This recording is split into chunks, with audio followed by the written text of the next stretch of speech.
When I was coming to school stoned and wasted, and the principal was making me go home, I couldn't understand why.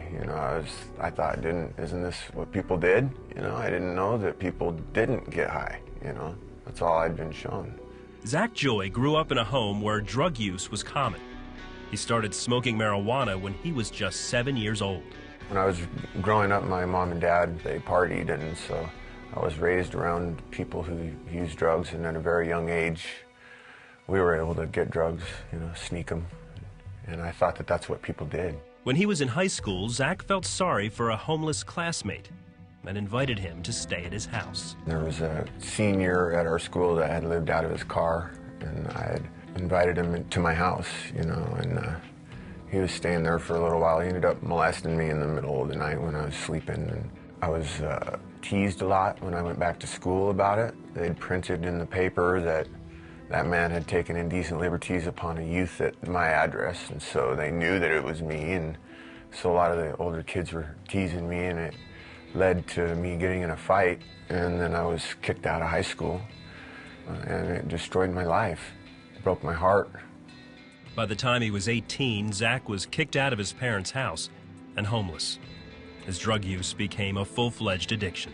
It started with marijuana and proceeded to crank and coke, and then worked its way into heroin. And I needed a crutch because I was homeless, and I needed something to take away the pain of that I was feeling. I still felt the pain of being kicked out of school and being molested and all the things that had happened to me from the time I was growing up. To support himself, Zach turned to robbery, as well as manufacturing and selling meth. So I was locked up on a regular basis in and out of county for years and years. There was much more time that I was in jail than ever out of jail. Zach's anger grew. He was often locked in solitary confinement for fighting. My compassion turned to hate. So I got, racist, and I got not just racist, but I hated everybody. It's so hard to be locked up, You gotta smell things you don't want to smell, you gotta eat things you don't want to eat, and you can't get away from it. And I blamed everybody else for my stuff, and I took it out on everybody else. Zach decided something had to change. I was so tired of being dishonest that it had ruined all my relationships with the people that I'd loved and cared most about.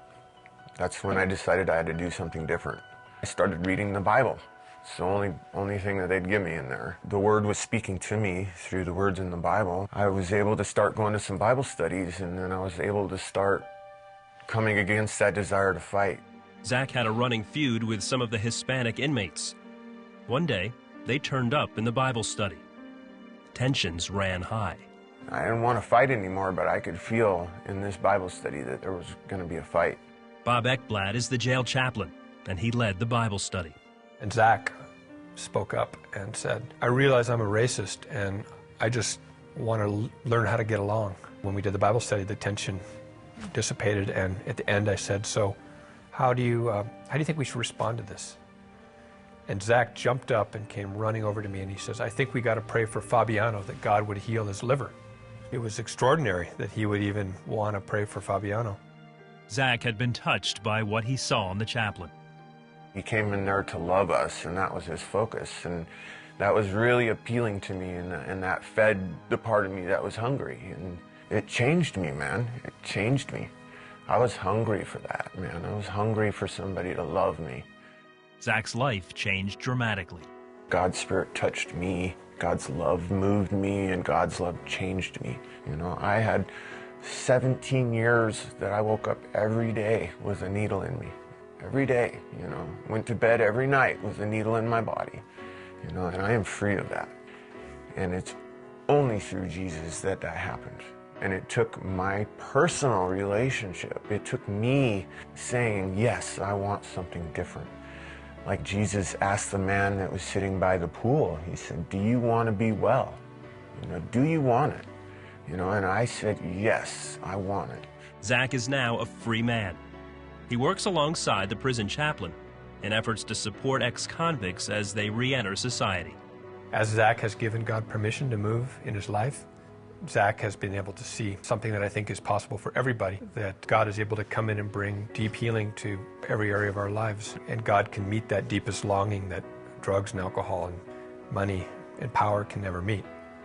Love is what heals sickness, and love is what sets prisoners free, and love is what tears down walls, and love is what gave me my life back.